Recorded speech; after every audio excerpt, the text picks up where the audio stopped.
Hola, buenas tardes. Mi nombre es Diego Javier Bauso. Vamos a empezar una charla sobre conceptos generales de la enfermedad de Parkinson. Les paso cuál va a ser nuestro cronograma de charlas. Tenemos programadas 4 charlas, una por semana. La primera mía introductoria sobre los Parkinson en general, los síntomas motores. Va a seguir en el encuentro 2 la doctora Ciancalini, que va a hablar sobre los síntomas no motores del Parkinson. Luego la doctora Carla Stefani nos va a hablar sobre el tratamiento de la enfermedad de Parkinson y qué pacientes son elegibles para la cirugía. Y por último, el miércoles 18 de septiembre, el doctor Ciraolo, nuestro neurocirujano, va a hablar específicamente sobre la cirugía de Parkinson. Así que, ¿cuál es el plan de hoy? Es un plan ambicioso, vamos a ver si lo podemos cumplir. Queremos hablar sobre el Parkinson en general, definirlo, cuáles son las causas, eventualmente cómo se diagnostica, cuáles son sus síntomas, qué problemas causa la enfermedad, qué carga causa la enfermedad, y terminaremos con unas breves conclusiones.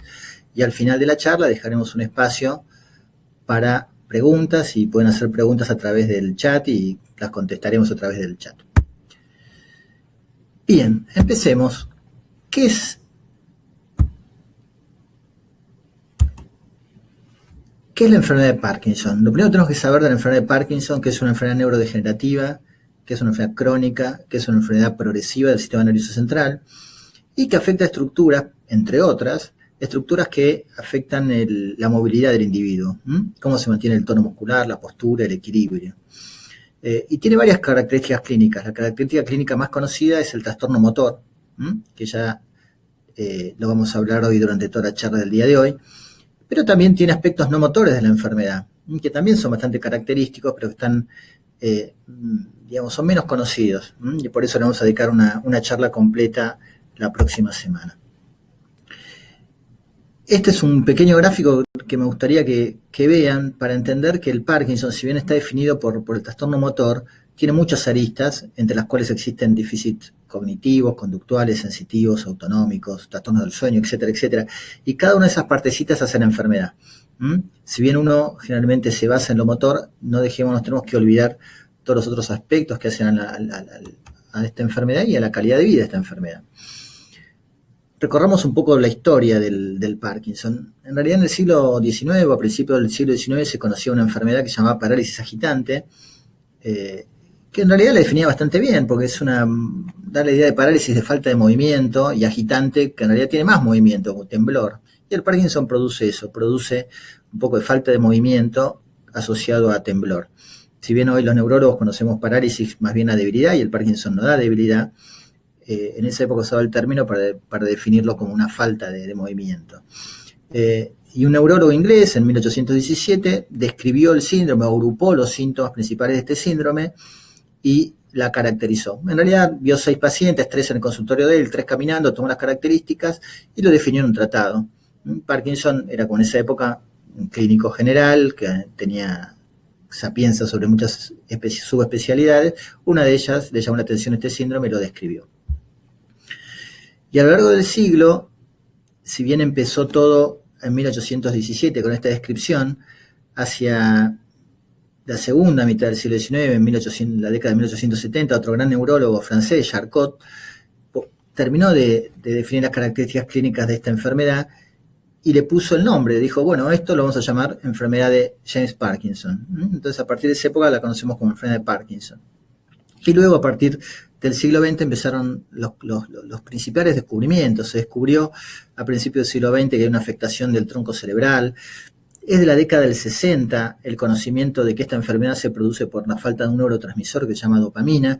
Y a fines del 60 se empezó a usar algo de tratamiento que es efectivo, que es la levodopa, que se transforma en dopamina. Entonces, desde la década del 70 es el uso más extendido de la droga más potente que tenemos para el Parkinson, que es la levodopa. Si uno sigue con el recorrido, es del mediados de los 90 cuando se implementa la cirugía de estimulación cerebral profunda, que son las mismas técnicas un poquito mejoradas, pero son las mismas técnicas que estamos usando en la actualidad para tratar el Parkinson de manera quirúrgica. Si bien la cirugía del Parkinson existía de antes de la era de la levodopa, Una vez que se empezó a usar la levodopa, pasó un poco al olvido esa cirugía de Parkinson, y después con las complicaciones del tratamiento de la levodopa o la insatisfacción del tratamiento con la levodopa, volvieron las técnicas quirúrgicas.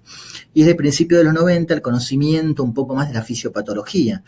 ¿Por qué se produce el Parkinson? Y se descubrió que hay una proteína implicada en esto, que es la alfa-sinucleína, que tal vez está alterada en los pacientes con Parkinson, entonces se la conoce el Parkinson como una alfa-sinucleinopatía. ¿Cómo lo definimos al Parkinson? Bueno, en realidad el Parkinson es una enfermedad que produce, se define por el trastorno motor básicamente, es una enfermedad que produce lentitud, rigidez, pérdida de movimiento, y eso se da por una afectación de una vía que se llama vía negroestriada. A la vez, faltan otros signos que nos hagan pensar en otra enfermedad, y uno descarta otras causas de enfermedad. Entonces nosotros llamaríamos parkinsonismo o síndrome parkinsoniano alguna enfermedad o una condición que produce lentitud y escasez de movimiento. Alguien está lento, le falta el movimiento, pero esa falta de movimiento, esa lentitud, en realidad puede estar dada por diversas condiciones. Una de ellas es la enfermedad de Parkinson. Por eso, no todos los parkinsonismos o síndromes parkinsonianos indefectiblemente se tratan de enfermedad de Parkinson. Y hoy a lo largo de la charla tal vez vamos a poder entender un poquito más este concepto. Pero es un primer concepto importante. Hablamos de síndromes parkinsonianos, enfermedades que producen lentitud, rigidez, etc. Y una de ellas es la enfermedad de Parkinson. Conozcamos un poco ahora cuándo se produce esta enfermedad, en qué momento de la vida de cada uno. En realidad la prevalencia que están viendo en la presentación es una cantidad de casos de una enfermedad en determinado momento en una población. Y la prevalencia, por lo que ven en el gráfico, aumenta a partir de los 60 años, ¿sí? O sea, la enfermedad de Parkinson es una enfermedad asociada a la edad. A partir de los 60 años, 65 años, hay mayor incidencia, prevalencia de Parkinson en la población. Para que tengamos una idea general y que se lleven un concepto a su casa, se dice que aproximadamente el 1% de los mayores de 60 años va a tener Parkinson. O sea, de cada 100 personas en promedio que vean mayores de 60, tal vez una de ellas tiene enfermedad de Parkinson. Que empiece después de los 60 no significa que no exista antes de los 60. De hecho, entre un 10 y un 15% de los pacientes con Parkinson empiezan antes de los 40 o de los 45 años. Y de hecho, es una de las causas de falta de diagnóstico del Parkinson, no sospechar este síndrome en la gente menor de 45 años. O sea, si bien no es lo más habitual, existe, los que nos dedicamos a Parkinson vemos mucha gente relativamente joven con Parkinson. Es una enfermedad que se da en todas las razas y en todos los continentes, con un poquito mayor de prevalencia en los hombres sobre las mujeres. La incidencia se refiere a los nuevos casos. ¿Cuándo van apareciendo estos nuevos casos de Parkinson? Y más o menos lo mismo que la prevalencia, a partir de la década de los 60 años, de los 60, 65 años, ¿sí?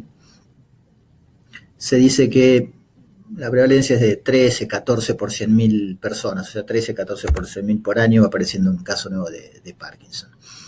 Y seguramente a uno le preocupará la mortalidad. Está bien, esto es cuando empieza la enfermedad, empieza esa edad. ¿Qué sucede con la mortalidad? Bien, en realidad el Parkinson no es una causa directa de muerte. Los pacientes en general no se mueren por Parkinson, es una enfermedad terminal. Pero sí la puede causar condiciones relacionadas con el Parkinson. Por ejemplo, la gente que tiene Parkinson tiene más chances de caídas, trastornos secundarios a las caídas, golpes, fracturas. Puede tener tendencia a las infecciones. Si tiene dificultad para tragar, para deglutir, puede hacer infecciones respiratorias. Eso a veces puede llevar a la muerte. En general, en los pacientes con síntomas discretos a moderados y cuando su estado cognitivo, o sea, intelectual es normal, la mortalidad general se acerca a la de la población general, a lo esperado para la edad. En cambio, cuando los pacientes ya tienen deterioro cognitivo, dificultad en la marcha, inestabilidad, caídas, todos esos son predictores de que la sobrevida es un poco más corta que la población general. Bien, ¿y cuál es la causa del Parkinson? En realidad la causa del Parkinson todavía no la conocemos. Tenemos algunas nociones y algunas ideas que son las que vamos a compartir ahora con ustedes. Hablamos que en realidad el Parkinson lo define la alteración de la vía nigroestriada. La vía nigroestriada en realidad es una vía neurológica que existe y que aparece a través desde la sustancia negra hacia los ganglios de la base. La sustancia negra, como ven en el gráfico, es una zona del tronco cerebral. El tronco cerebral es la parte del sistema nervioso que une el cerebro con la médula, y en esa zona hay unas neuronas que están pigmentadas, se las ven negrita en el gráfico, y son células dopaminérgicas, que tienen dopamina y producen dopamina. En la gente con Parkinson, esas neuronas se degeneran lentamente, en forma progresiva, y eso hace que haya un déficit de ese neurotransmisor, que el neurotransmisor es la dopamina. Si uno se fija no ya en la parte macroscópica, sino en la parte microscópica, y mira esas neuronas, se ve que esas neuronas del tronco cerebral se degeneran, se pierden, y de hecho las que sobreviven tienen unas inclusiones que se llaman cuerpos de Levy, que después en la década del 90 se descubrió que esas inclusiones con cuerpos de Levy tenían esa proteína que les nombré antes, que es la alfa-sinucleína. Eso es lo que define anatomopatológicamente el Parkinson. Son neuronas con cuerpos de Levy. Primero se creía que el cuerpo de Levy en realidad era lo que producía la muerte de la célula, después se pensó que es algo en realidad que trata de proteger a la célula y agrupar esa neurona, esas proteínas anormales.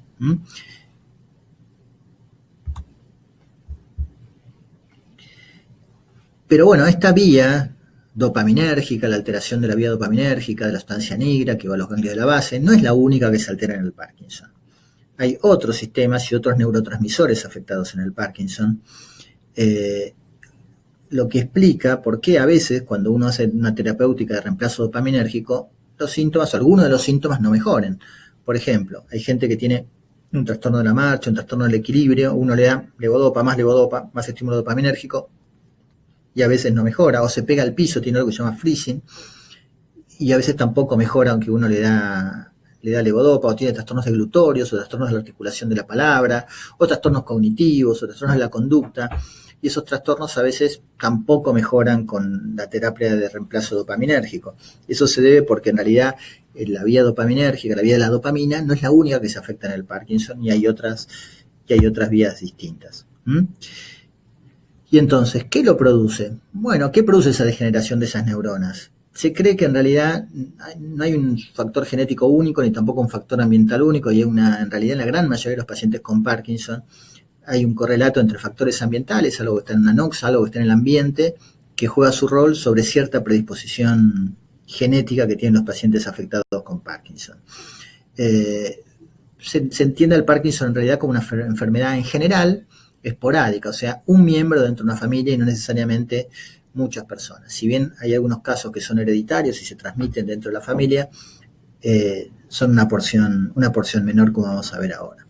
Y hay ciertos factores de riesgo a tener Parkinson. ¿Qué factor de riesgo? Yo tengo más riesgo que otra persona de tener Parkinson. Bueno, si usted tiene familiares afectados con Parkinson, tiene un poco más de riesgo de tener Parkinson que si no los tiene. Si usted ha trabajado en el campo, si ha estado expuesto a metales pesados, a pesticidas, si ha sufrido injurias cerebrales, lesiones cerebrales, tiene un poco más de chance de tener Parkinson que la población general. Y a su vez conocemos algunos factores protectores para no tener Parkinson. ¿Y cuáles son? Los más comunes son el tabaco y el café, ¿sí? Por supuesto, nadie le va a recomendar a nadie que tome mucho café o que fume mucho para no tener Parkinson, porque todo eso produce en realidad otras enfermedades más prevalentes. Pero se ha visto que quienes tienen mucha ingesta de café y son fumadores tienen menos probabilidad de tener Parkinson. Tampoco está muy claro por qué. Y esto es lo que yo le decía de los trastornos genéticos. Por supuesto que no tienen que ver el cuadro, y el cuadro está puesto así adrede para que entiendan que hay muchas causas genéticas de Parkinson. Aquí estamos listando muchas de ellas, o la gran mayoría de ellas. No hay un gen que transmita el Parkinson.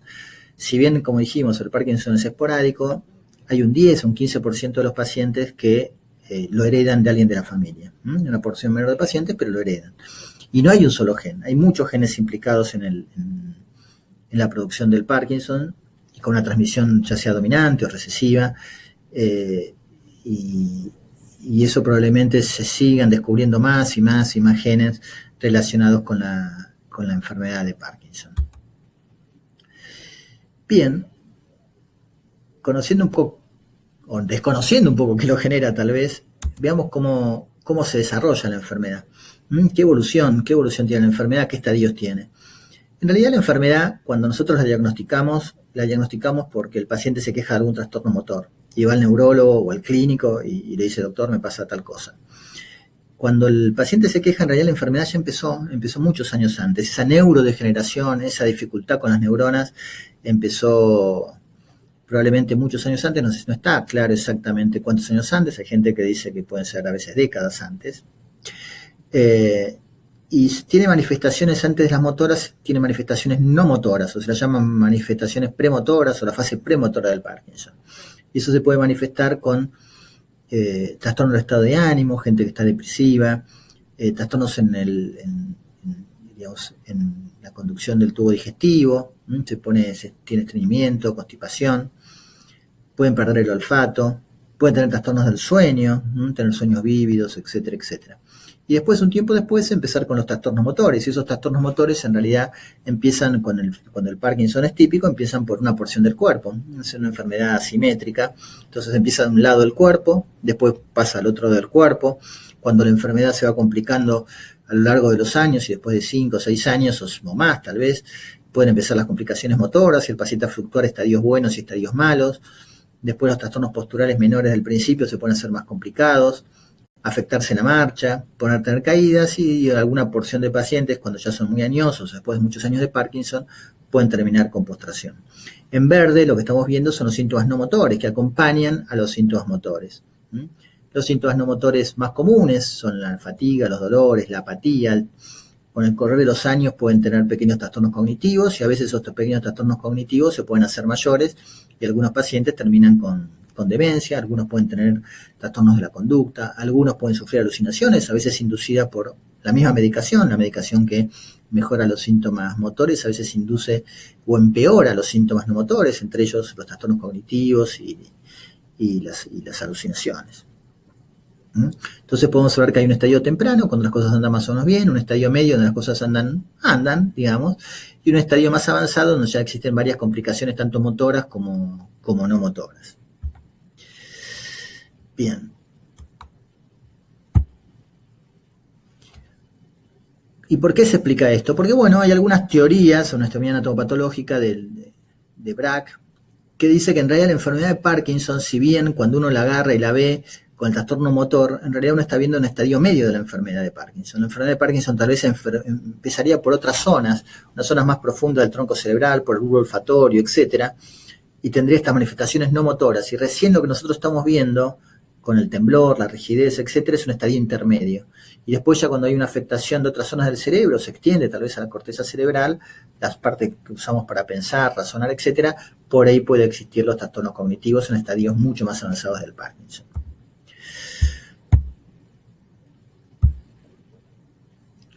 Bien, ¿y cómo diagnosticamos? ¿Qué síntomas tienen los pacientes? En general los pacientes consultan por distintos síntomas. El síntoma más común por el que consultan es el temblor. Si bien hay algún síntoma que todavía es más frecuente que el temblor, como vamos a ver, suelen consultar por temblor. El temblor es, digamos, una contracción de músculos en forma involuntaria que produce en forma rítmica un movimiento oscilante. Ese movimiento oscilante es de alguna parte del cuerpo, generalmente las manos, puede ser un pie, raramente la cabeza en el Parkinson, sí puede ser la mandíbula.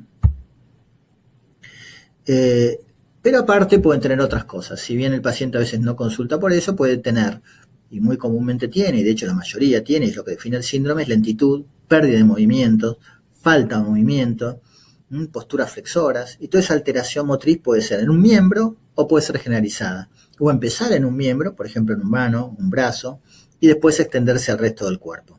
Y ese temblor por el cual consulta el paciente generalmente es asimétrico, o sea, predomina, por ejemplo, del brazo derecho o el izquierdo, o de una pierna, tal vez, la pierna derecha.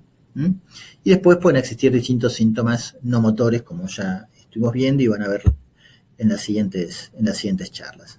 Entonces, dentro de las manifestaciones motoras, las más características están resumidas aquí: la inexpresión facial, la falta de mímica facial, que los neurólogos llamamos hipomimia, falta de expresión, las posturas flexoras, que son típicas del síndrome, los temblores, el temblor de reposo es el más común, sentirse rígido, tenso, la rigidez muscular, la lentitud generalizada, o la lentitud si uno empieza por un miembro puede ser solamente restringida a un miembro en principio, dificultades con el lenguaje, con la voz, con la articulación. La voz suele bajarse y se escucha más bajita y monótona, se llama hipomimia. Puede haber dificultad en la escritura, como uno pierde la amplitud de los movimientos y se hacen más lentos, la letra también se hace menos amplia y se hace chiquita, y se llama micrografia, letra pequeñita. Y después cuando la enfermedad avanza, uno puede tener trastornos de la marcha, el trastorno más común de la marcha, y a veces el primero, eso, pérdida de amplitud de caminar con un miembro inferior, con una pierna, que ese mismo lado, el brazo se balancee menos, pérdida de ese movimiento asociado. Cuando la enfermedad progresa, la marcha se hace a pasos más pequeñitos, más inestable, puede tener caídas, y también hay un estadio que se llama freezing, cuando el paciente se pega al piso, parece que tiene imantación, también se lo llama, porque quedan los pasitos cortitos pegados al piso, y eso a veces es peligroso y puede producir caídas. Estas son las viejas descripciones del Parkinson, de Charcot, etcétera, donde se ven las posturas flexoras, que pueden ser generales, como la que vemos de ese hombre, o localizadas en una mano. Hoy en día eso ocurre exactamente lo mismo. Bien, y fíjense en este reporte de síntomas, si bien uno suele asociar el Parkinson al temblor, el síntoma más frecuente y el que define el síndrome en realidad es la lentitud. O sea, para uno hablar de síndrome parkinsoniano tiene que tener lentitud, y acá el 90% de los pacientes tienen lentitud. O sea, lo más frecuente en realidad es la lentitud. Y cuando uno avanza en estadios avanzados, sí puede tener trastornos de la marcha, caídas, trastornos autonómicos, trastornos cognitivos, pero eso más bien avanzado de la enfermedad y no de inicio. Bien, ¿y cómo lo diagnosticamos? Bien, concurre el paciente al consultorio con alguna de estas quejas motoras, el neurólogo lo interroga, o el clínico en algún caso lo interroga, le hace el examen neurológico y decide que el paciente tiene un síndrome parkinsoniano. O sea, está lento, rígido, etc. Y bueno, y ahí aplica una serie de criterios, o sea, de inclusión, para decir que cumple el criterio de Parkinson, y de exclusión, o sea, criterios que dicen que esto no puede ser otra cosa, no puede ser otra enfermedad distinta, y eventualmente puede recurrir a algún estudio complementario. Estos criterios, en realidad uno usa criterios que son internacionales, no usa criterios que se le ocurran a uno. Los dos más comunes son el del Banco de Cerebro del Reino Unido y el de la Sociedad de Movimientos Anormales y Parkinson. Aquí les muestro el de los criterios del Banco de Cerebros del Reino Unido, que son los más usados, porque tiene alguna cosa interesante, que es que primero define el síndrome parkinsoniano. O sea, fíjense, dice 1, bradicinesia. Bradicinesia es lentitud. Entonces, un paciente tiene lentitud, una mano lenta o lento en general, tarda más en cambiarse, en vestirse, etcétera, etcétera. Y al menos uno de los siguientes: temblor, rigidez o inestabilidad. O sea, alguien está lento y tiembla un poquito, o alguien tiene lentitud y está un poco rígido. Eso es un síndrome parkinsoniano, pero no necesariamente es enfermedad de Parkinson. Entonces, según estos criterios, uno debe excluir otras cosas que pueden dar ese síndrome de lentitud, rigidez y temblor. Por ejemplo, lesiones vasculares cerebrales por accidentes cerebrovasculares, traumatismos cráneoencefálicos, encefalitis, fármacos. Algunos fármacos producen parkinsonismos. No tener signos de otras enfermedades neurológicas, como trastornos del cerebelo, o de la vía piramidal, la vía motriz del movimiento fino, etcétera, etcétera. Si uno descarta todo eso, bueno, ya busca criterios que apoyen el diagnóstico de Parkinson. Por ejemplo, que empiece de un lado. Dijimos que es una enfermedad asimétrica en general. Que ese temblor predomine en el reposo, o sea, cuando uno tiene la mano descansando, que uno tiemble, más que cuando uno va a hacer algo. Que el cuadro sea progresivo, no es que alguien empiece con temblor y se quede con temblor y nunca agregue nada más a lo largo del tiempo. Eso es raro, eso no es Parkinson. Que la simetría siempre se queda en una mano, siempre el temblor queda en esa mano y nunca se afecta el hemicuerpo contralateral. Eso tampoco es raro, eso es raro para el Parkinson. Y si uno da levodopa, que tenga buena respuesta a la levodopa. Eso apoya mucho el diagnóstico de Parkinson. Estos son los otros criterios de la Movement Disorder Society. Lo interesante son las banderas rojas, que son un poco como esos criterios de exclusión. Si aparecen alguna de estas cosas, por ejemplo, una progresión que sea muy rápida, el paciente enseguida queda postrado, eso es raro para el Parkinson. O al revés, nunca progresa, o que hay disfunciones, ya les dije, de cerebelo, o se cae tempranamente, o tiene trastornos cognitivos muy tempranos, o tiene signos de otros órganos del sistema nervioso, otros sistemas del sistema nervioso, uno debería descartar que sea Parkinson. Eso nos debe hacer sospechar que no se trata de enfermedad de Parkinson. Entonces, ¿qué es lo que mejor predice que uno tenga Parkinson? Bueno, que un inicio sea asimétrico y que en ese lado del cuerpo uno encuentre temblor de reposo, un poco de lentitud, y uno lo trata con levodopa y el paciente tiene buena respuesta. Bien, dice, doctor, la verdad que he mejorado mucho. Eso seguro es una enfermedad de Parkinson. Si uno sigue estos criterios Y esta conducta, en general, el diagnóstico se hace con más del 90% de certeza. Siempre hay algunos casos que son dudosos, pero la mayoría de las veces vamos a acertar con el diagnóstico. A veces hay que esperar muchos años para cumplir con esos criterios, porque esos criterios a veces dicen falta de progresión en tantos años, o progresión rápida en tantos años, etcétera, etcétera. Entonces, a veces para dar el diagnóstico y poner el rótulo de enfermedad de Parkinson, a veces no se puede hacer en forma inmediata, y sí se puede hacer a lo largo del tiempo. Seguramente uno tiene otros estudios diagnósticos para apoyar el diagnóstico. Las neuroimágenes, la resonancia es lo más común y utilizada, en realidad, no porque se use para diagnosticar el Parkinson, porque no sirve para diagnosticar el Parkinson, sí sirve para descartar otras causas de síndromes parkinsonianos, otras causas que pueden dar lentitud, como las vasculares, hidrocefalias, etcétera, etcétera. Y hay algunas neuroimágenes que se usan menos en la práctica clínica, que marcan el sistema de la dopamina en el tronco de la base, en el tronco cerebral y en los ganglios de la base, que son estudios con tomografía por emisión de positrones, principalmente, PET con fluorodopa, etcétera, etcétera, que se usan en algunos casos seleccionados para ver una disfunción de esa vía que nombramos al principio, que es la vía nigroestriada, que define el síndrome. Ahora les voy a mostrar algunos ejemplos. En realidad aquí estamos viendo la resonancia. En realidad la resonancia, todo esto que está marcado con flechitas, etcétera, habla de otras condiciones que producen parkinsonismo. Cuando uno ve esas alteraciones, en realidad el paciente puede tener un síndrome parkinsoniano, pero no tiene enfermedad de Parkinson. Puede tener alguna de las que están mencionadas ahí, como atrofia multisistémica, parálisis supranuclear progresiva, etcétera, etcétera. Otras enfermedades neurológicas. Y en los estudios que marcan la función de la dopamina, lo que uno ve en el PET o en el SPECT es la disfunción de la marcación de la dopamina en esos ganglios. Fíjense, si ustedes ven en los gráficos que marcan la normalidad, se ve una zona profunda del cerebro bien intensa, bien blanquita y roja. Y a medida que progresa la enfermedad, se va atenuando eso blanco, va desapareciendo, se pone rojo, naranja, amarillito, hasta desaparecer. Eso va hablando de la forma progresiva de cómo se va perdiendo la función de la dopamina a nivel de los ganglios de la base del cerebro. Ese es un buen estudio que demuestra que existe un parkinsonismo, pero no sirve a veces para diferenciar entre los distintos tipos de parkinsonismos degenerativos. Esos que les mostré antes en la resonancia, la degeneración corticobasal, la parálisis supranuclear progresiva, que son otras enfermedades neurológicas más raras, más complejas, más progresivas, que cursan con síntomas muy parecidos a los del Parkinson, pero la respuesta terapéutica al tratamiento es peor.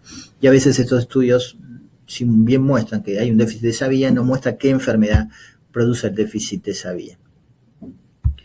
Hay algunos estudios por imágenes más que se usan de rutina, tal vez muchos pacientes lo han recibido, que es un estudio no invasivo, fácil, barato, que es la ecografía mesencefálica. Uno hace una ecografía como las que se hacen las embarazadas o las del corazón, pero a nivel del cerebro, y lo que uno mira es la sustancia negra, eso que vimos al principio, que se perdían las neuronas dopaminérgicas que eran de colorcito negro, se pierden y se reemplazan a veces por metales, y los metales se ven en la ecografía como que brillan blanquito. Entonces uno puede hablar de que hay cierta degeneración en esa zona del cerebro. El asunto es que, bueno, cierta cantidad de la población normal también lo tiene esa imagen, entonces no habla necesariamente de Parkinson. Uno lo usa, pero no es algo que claramente define o no define el Parkinson. Entonces, ¿en qué enfermedad podemos sospechar cuando alguien tiembla o está lento? Dijimos que el Parkinson es una, pero no la única. Entonces, tenemos que tener la mente abierta a que los pacientes que tiemblan, por ejemplo, pueden tener otras enfermedades distintas. La más común es el temblor esencial. Hay pacientes que a veces tienen trastornos posturales y están lentos simplemente porque han envejecido o porque tienen problemas de columna o tienen lesiones óseas, osteomusculares, o tienen lesiones vasculares o tienen otras enfermedades neurológicas distintas que le hacen tener manifestaciones bastante similares. Por eso a veces hay que usar los estudios diagnósticos para tratar de diferenciarlos. A veces lo que les crea alguna confusión es la gente que tiembla y uno dice, bueno, ¿tiene Parkinson o tiene otra cosa? En general es más común tener otra cosa que Parkinson. El temblor esencial es más frecuente que el Parkinson. Y el temblor esencial es temblor de miembros superiores, de ambos miembros superiores, bastante simétrico y más bien de acción, no de reposo. Y cuando uno lo revisa al paciente, no tiene otros signos neurológicos. En general, estos pacientes no tienen lentitud, no tienen rigidez. Y a veces tienen antecedentes hereditarios de la familia mucho más frecuentes que la gente con enfermedad de Parkinson. Entonces, los neurólogos a veces tenemos algunas pistas para poder diferenciar un síndrome de otro, porque los tratamientos son completamente distintos. La letra es una. La gente que con Parkinson dijimos que tiene micrografia, que es letra pequeñita, y ahí, como lo ven, la letra puede ser irregular, pero en general pequeña, y la gente con temblor esencial suele tener letra grande, porque no tiene esa pérdida de amplitud del movimiento, y bastante irregular, porque el temblor es más de acción. Entonces, los gráficos y el trazado de líneas se vuelve mucho más irregular que en la gente con Parkinson, ¿sí? Y los diagnósticos diferenciales, ya dijimos que la gente que tiene un síndrome parkinsoniano, la mayoría puede tener enfermedad de Parkinson, ¿sí? El 75% de esos casos puede ser enfermedad de Parkinson, pero hay un 25% de pacientes que van a tener otra cosa distinta al Parkinson. Pueden tener lentitud, pero por otra causa. Secundarios, mucha gente toma fármacos que dan parkinsonismo, bloquean esa vía de la dopamina. Muchos remedios psiquiátricos, algunos digestivos, algunos dilatadores cerebrales o vasculares, bloqueantes cálcicos, etcétera, pueden producir un bloqueo dopaminérgico si no lo usa durante mucho tiempo y dar síntomas parecidos a los del Parkinson sin tener enfermedad de Parkinson. Lesiones vasculares, traumatismos encefálicos repetitivos, etcétera, etcétera, pueden dar eso. Y algunas otras enfermedades neurológicas degenerativas, como el Parkinson, pero de otra índole, pueden dar síntomas bastante similares.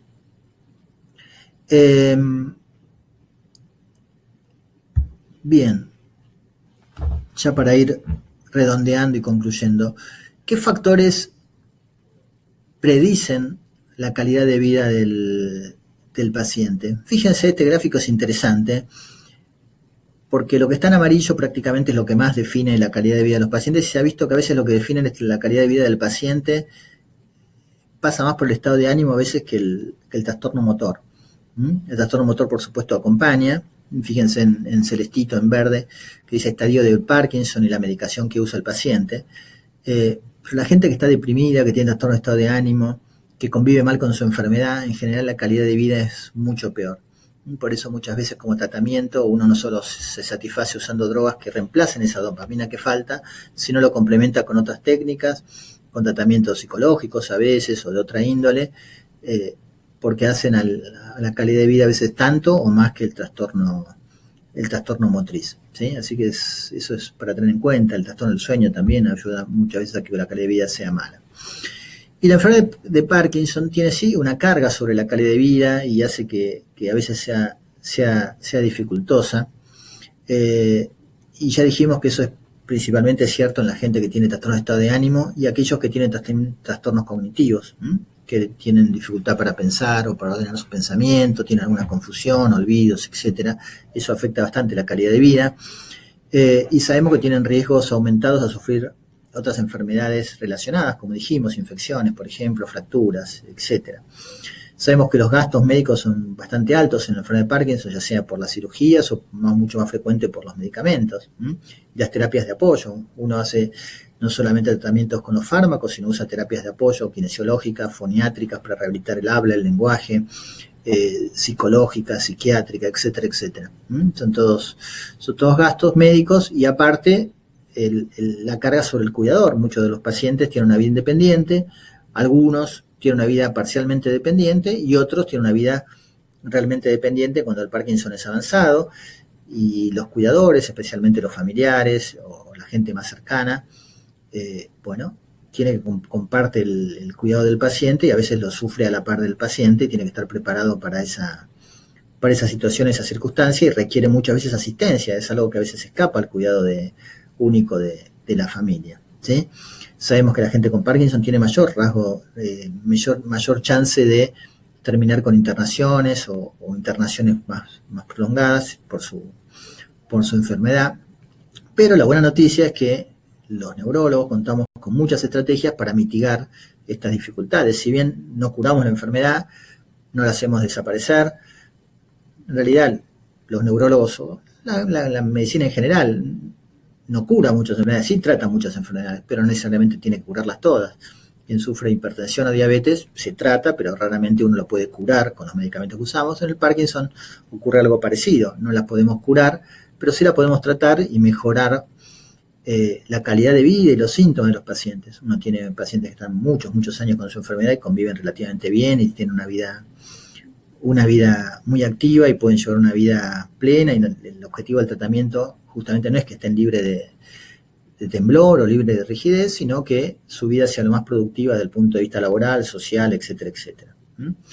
Y por supuesto tenemos que tener en cuenta que la decisión del tratamiento y las conductas a tomar tienen que ser compartidas entre el paciente, la familia y el médico. Muchas veces los médicos imponemos ciertas decisiones, creo que no es lo correcto, salvo que lo podamos consensuar con el paciente y explicar los pros y los contras de cada decisión que estamos tomando. En general está establecido que los tratamientos supervisados por neurólogos que se dedican al Parkinson tienen un poco más de efectividad que los llevados por un médico general o un neurólogo generalista también, ¿no? Pero bueno,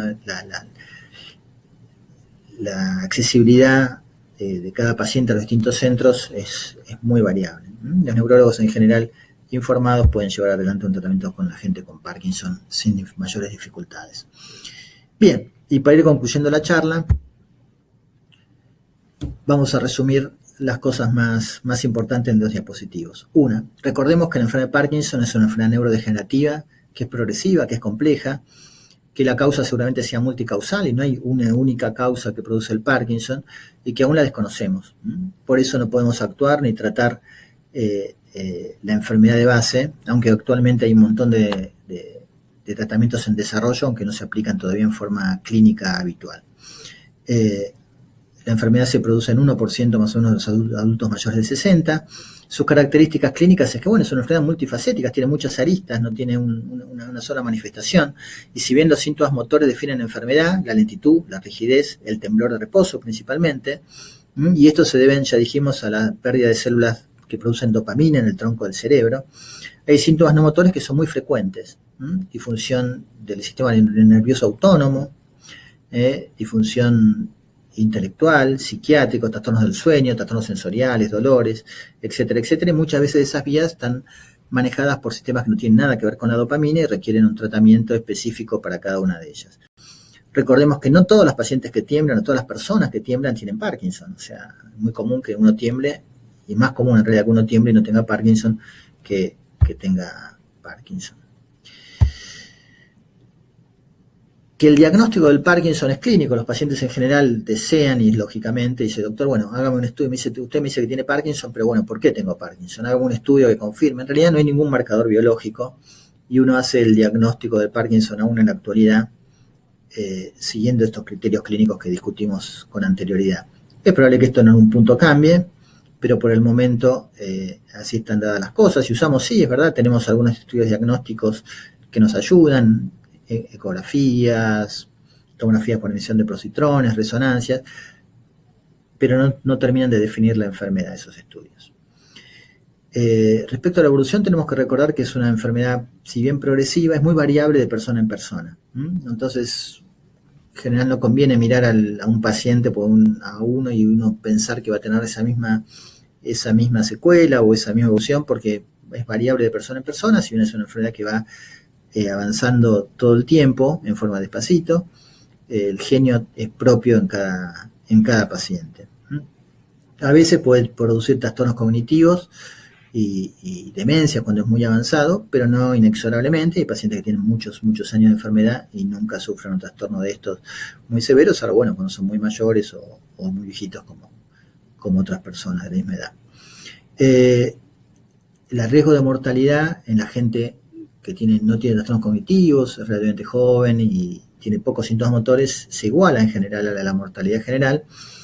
Y recordemos que, como dijimos, los cuidados más óptimos a veces se obtienen cuando uno se controla con algún especialista que conoce los síntomas y los tratamientos más óptimos para esta condición. Bueno, les agradezco mucho la atención y ahora, si quieren, tenemos algunos minutos para contestar algunas preguntas. Pueden escribirlas en el chat y las iremos evacuando. Bueno, acá tengo algunas ya han escrito, así que bueno, vamos a ir evacuando algunas de ellas. Elizabeth me pregunta, ¿es común que el paciente con Parkinson tenga dolor de cabeza todo el día? No es común en general. Si bien pueden existir dolores en el Parkinson, son dolores más bien somáticos del cuerpo. La cefalea, el dolor de cabeza, no es una manifestación de la enfermedad de Parkinson. Por supuesto, no quita que uno no tenga dolor de cabeza, bueno, como cualquier persona que puede tener predisposición a tener dolor de cabeza, pero no es justamente un síntoma cardinal de la enfermedad. O sea, uno no esperaría que el Parkinson produzca dolor de cabeza. Rocío dice, ¿está usando el cannabis para la enfermedad de Parkinson? Bueno, ese es un tema bastante actual y que casi todos los pacientes por un motivo u otro preguntan, y la mayoría de los pacientes que preguntan en realidad ya lo están usando. En realidad nosotros no estamos indicando el aceite de cannabis para tratar el Parkinson por diversos motivos. La evidencia que tenemos al respecto todavía es muy escasa. No sabemos qué cosas mejoran, qué cosas no mejoran, si vale la pena utilizarlo, cuál es la dosis óptima. A veces ni siquiera sabemos bien qué hay adentro del aceite de cannabis. Sabemos que el aceite de cannabis tiene distintos cannabinoides, algunos son más efectivos, otros no, otros producen efectos mentales. Entonces, la elaboración a veces es más artesanal, a veces no es industrial, entonces tampoco estamos seguros de qué estamos indicando al paciente. No sabemos qué estamos mejorando, no sabemos qué interacciones hace con los remedios que realmente estamos recibiendo, no sabemos qué produce a distinta edad, la gente mayor, si es igual que la gente joven. Así que todavía tenemos muchas preguntas y pocas respuestas. Sí es posible que en algún punto exista alguna indicación precisa y se termine usando el cannabis para alguna indicación precisa, no sé, dolores o alguna manifestación motriz que mejore. Ojalá uno pudiera dar 2 gotitas de algo y todo funciona y se usa así, pero por el momento eso no está ocurriendo. Bien, acá Nicolás pregunta si existe alguna droga que proteja contra la enfermedad.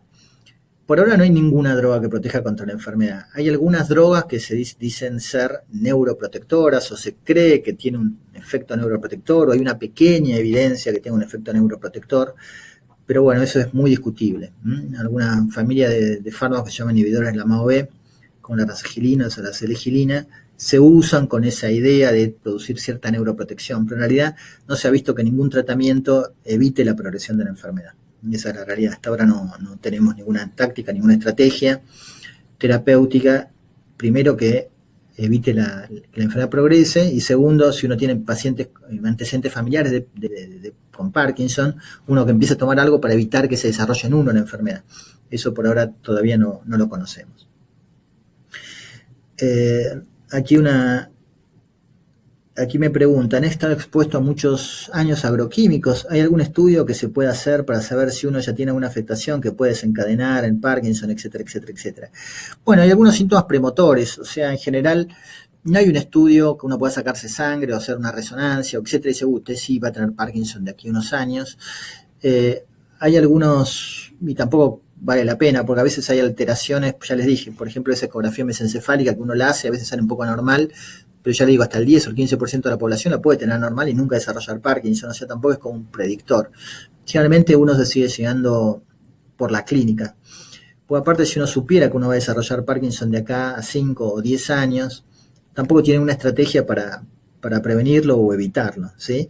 Sí, si alguno tiene muchos síntomas premotores, por ejemplo, trastornos del sueño REM, o sea, de noche habla, gesticula, patea, se mueve, se cae de la cama, tiene hiposmia, o sea, falta de olfato, si está seco de vientre, está constipado, tiene estreñimiento, o si tiene trastorno de estado de ánimo, está deprimido y junta muchos síntomas no motores, bueno, las chances de que esa persona tenga Parkinson aparentemente está aumentada y tal vez puede ser que le desarrolle en forma motriz en algún punto. Algunos profesionales a esos pacientes le dan inhibidores de la MAO-B como rasagilina como si tuvieran cierto efecto neuroprotector, pero en realidad no hay mucha evidencia, al respecto. Sigamos contestando, a ver. Bueno, me saludan, los saludo a todos, gracias por estar aquí, por prestar atención y hacer tan amables preguntas. Y bueno, por ahora no hay ninguna pregunta más. A Lucy le damos la última oportunidad si alguno quiere preguntar algo en puntual o alguna cosa en particular. Si no, damos por cerrada la charla.